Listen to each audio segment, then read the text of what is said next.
Good morning everyone. Ngayon ay ipapolish itong sigonyal o crankshaft ng PD27. So gagamit ako dito ng sandpaper na number 1000. Ito pinaggugupit ko na ito. Ganito kanipis.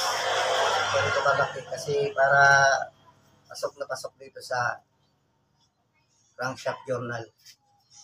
So ngayon, simple lang ito.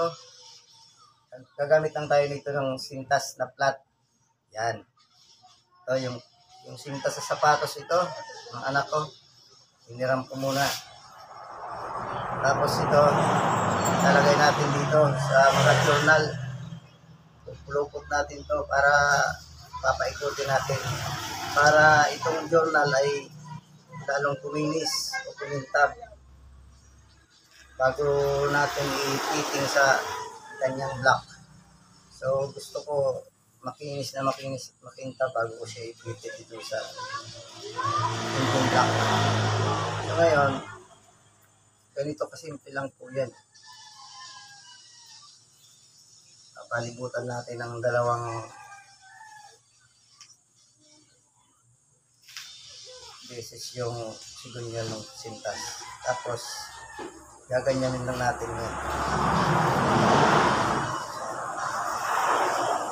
Parang lalaro lang tayo.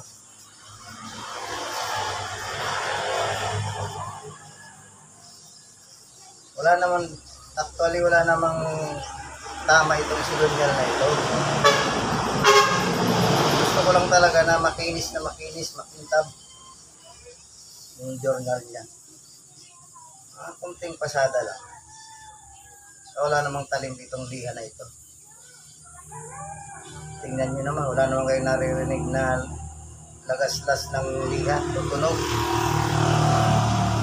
Kasi pinong-pino itong liha na ito.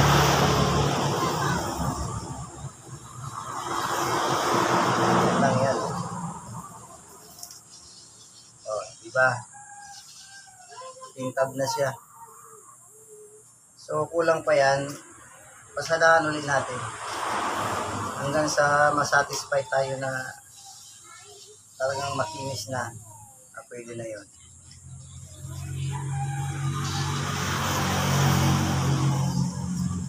Bali dalawang ikot lang ito ng sintas.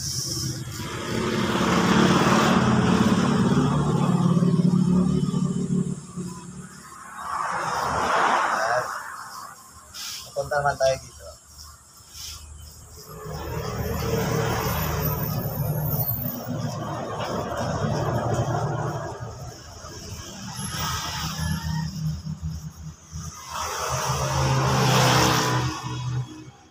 Lahat yan ay papasadaan ko ng para pantay-pantay.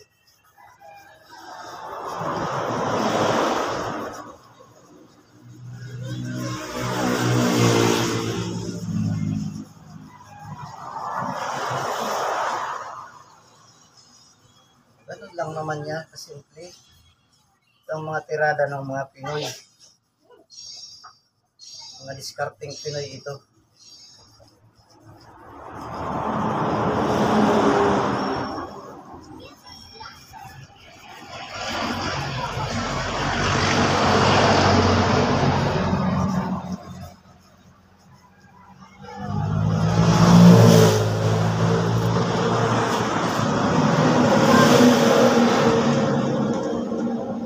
Napakalinis na po. Napakinag na. So okay na ito. Next.